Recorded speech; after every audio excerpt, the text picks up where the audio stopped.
नमस्कार साथियों, स्वागत है आप सभी का हमारे यूट्यूब चैनल में।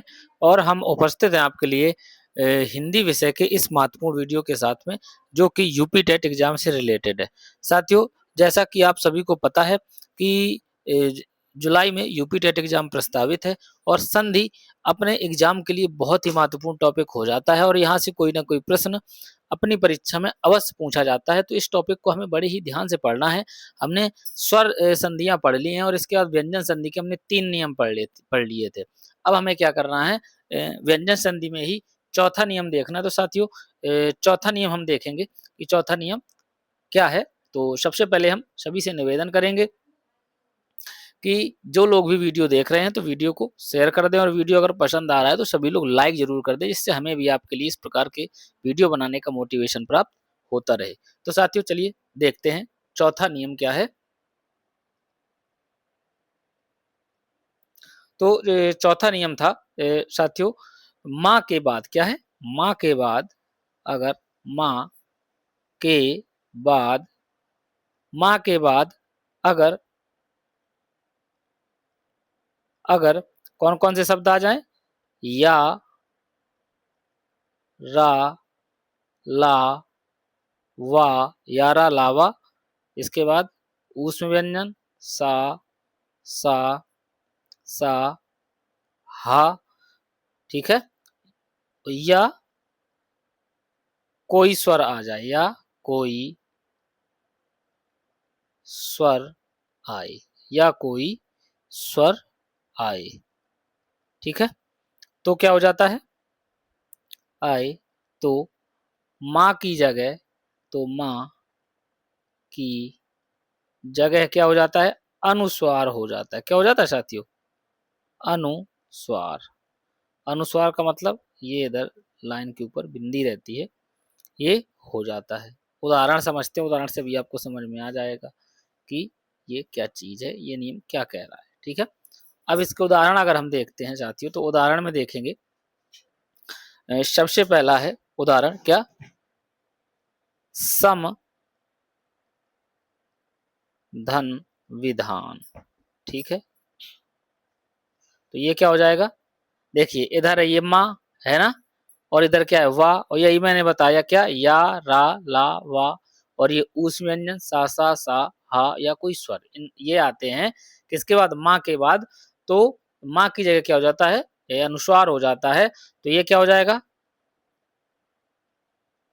माँ हट जाएगा और इधर ये ऊपर बिंदी पहुंच जाएगी, अनुस्वार। तो ये संविधान हो गया कि नहीं हो गया, उम्मीद है ये सभी को समझ में आ रहा होगा।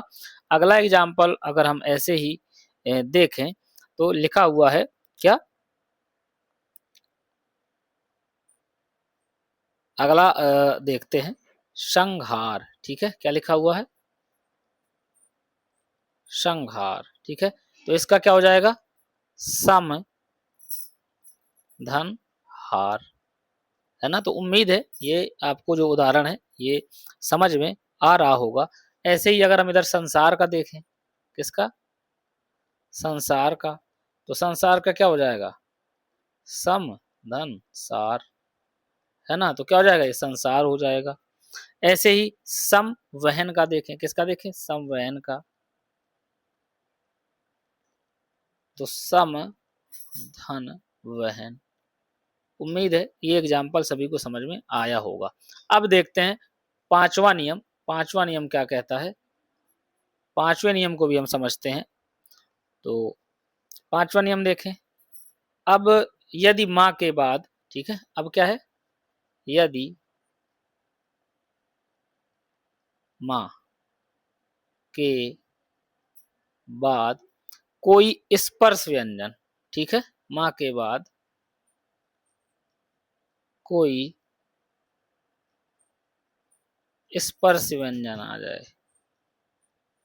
स्पर्श व्यंजन का मतलब क्या हुआ, का से पा तक के, कचट तक के जो सभी वर्ग हैं, वो वर्ण हैं, ठीक है। का से पा वर्ग के सभी वर्ण, है ना। स्पर्श व्यंजन यही तो होते हैं, आए, तब भी क्या होता है, माँ की जगह अनुस्वार हो जाता है। क्या होता है, माँ की जगह अनुस्वार हो जाता है। इसको भी हम समझ लेंगे उदाहरण के माध्यम से। देखते हैं उदाहरण में, यदि लिखा हुआ है क्या,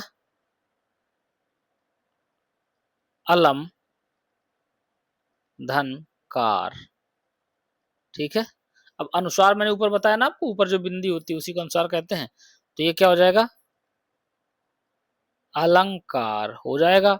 अब इधर देखते हैं, माँ है और इधर ये का वर्ग है कि नहीं है। अब ऐसे ही अगर हम बात करें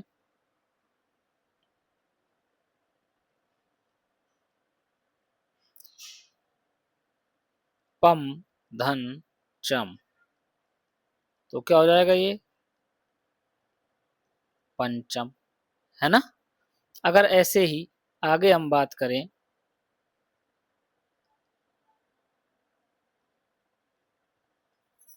अहम धन कार, तो क्या हो जाएगा, ये अहंकार। उम्मीद है बड़े ही आसानी से आपको ये सब चीजें समझ में आ रही होंगी। ऐसे ही अगर हम बात करें किम धन चित, तो क्या हो जाएगा, किंचित, है ना। ये माँ हट जाता है और ये अनुस्वार ऊपर आ जाता है, मतलब अनुस्वार का मतलब ये बिंदी ऊपर आ जाती है। तो ये उदाहरण सभी को समझ में आ गया होगा। अब इसके बाद हम छठवां नियम देखते हैं इसी का। क्या देखते हैं साथियों, छठवां नियम देखते हैं। छठवां नियम क्या कह रहा है, तो छठा नियम अगर देखते हैं तो ये माँ का ही नियम है, लेकिन अब क्या कह रहा है, अगर माँ के बाद, माँ के बाद क्या आ जाए, माँ आ जाए, माँ आए, तो क्या होता है, तो जो ये माँ होता है इसका क्या हो जाता है, द्वित्व हो जाता है। क्या हो जाता है, द्वित्व। द्वित्व का मतलब क्या है, इस तरीके से एक आधा माँ और ये माँ, है ना, कहते हैं है ना। अब ये आपको बताएंगे, द्वित्व हो जाता है, हो जाता है। उदाहरण इसका देखते हैं। अब अगर हम इसका उदाहरण समझने का प्रयास करें तो इसका नियम भी लिख देते हैं। माँ धन माँ बराबर, या तो ये आधा माँ या इस तरीके से ये, ठीक है। अब उदाहरण देखते हैं इसका। उदाहरण में अगर लिखा हुआ है सम धन मान, क्या लिखा हुआ है, सम धन मान। तो अब देखिए ये इधर क्या है, माँ है, फिर माँ आ गया कि नहीं आ गया, तो अब इधर क्या हो जाएगा इस माँ का, ये हो जाएगा सम्मान, आधा माँ और ये पूरा माँ। हो गया कि नहीं हो गया। अब एक और एग्जांपल देखते हैं, जैसे लिखा हुआ है समधन मति, तो ये क्या हो जाएगा, सम्मति, क्या हो जाएगा, सम्मति। तो इस तरीके से ये नियम हो गया, है ना। माँ वाला नियम, माँ के बाद अगर माँ आ जाए तो माँ का क्या हो जाता है, द्वित्व हो जाता है। क्या हो जाता है, द्वित्व हो जाता है। अब हम देखते हैं नियम नंबर 7। क्या देखते हैं साथियों, नियम नंबर 7 देखते हैं व्यंजन संधि का। 7वां नियम क्या कह रहा है, 7वां नियम, यदि यदि ता या दा, ठीक है, क्या, ता या दा के बाद ला आ जाए, क्या आ जाए, ता या दा के बाद ला आ जाए, तब क्या होता है, तो ता या दा की जगह की जगह पर की जगह पर ला हो जाता है। क्या हो जाता है, ला हो जाता है। क्या हो जाता है, ला। या इसे ऐसा समझो, ला का द्वित्व हो जाता है, ये ऐसे समझो, ला का द्वित्व हो जाता है। ला का द्वित्व का मतलब क्या है, ये हो जाएगा, क्या हो जाएगा, ये हो जाएगा, ता या दा की जगह। ठीक है, किसकी जगह, या तो ता की जगह और चाहे दा की जगह, दोनों में यही कंडीशन हो जाएगी, है ना। अब उदाहरण इसका समझते हैं तो अभी समझ में आ जाएगा। अगर हम इसका उदाहरण देखेंगे तो आसानी से समझ में आ जाएगा। जैसे लिखा हुआ है, उत धन लाश। क्या लिखा हुआ है, उत धन लाश। ठीक है, तो ये क्या हो जाएगा, उल्लास। तो देखो इधर ये ला का द्वित्व हो गया ना, दोनों को मिलाकर, इस ला को और इस ला को, जो ला आएगा, है ना, तो उल्लास। और या तो इधर ऐसे भी लिख सकते हैं कि ये ला हो जाएगा, है ना, उल्लास हो गया। अब हम जैसे एक और लिखें, तत् धन लीन, तत् धन लीन, तो ये क्या हो जाएगा, तल्लीन। क्या हो जाएगा, तल्लीन, है ना। तो ये नियम भी काफी सरल नियम है, आपको समझ में आया होगा, है ना। तो इस तरीके से हमने 4 और महत्वपूर्ण नियम व्यंजन संधि के समझे, और आपको हमने ये नियम समझाने का प्रयास किया। उम्मीद है ये नियम सभी को बड़े ही अच्छे से समझ में आए होंगे और वीडियो भी सभी को बहुत ही पसंद आया होगा। आज जो हमने नियम समझे उन्हें देख लेते हैं। तो क्या देखा हमने, सबसे पहले देखा, माँ के बाद अगर या, रा, लावा, शा उस व्यंजन या कोई स्वर आए तो अनुस्वार हो जाता है माँ के बाद। जैसे समधन विधान, संविधान हो गया, है ना, माँ और वी, है ना, यारा लावा में वाह आ गया।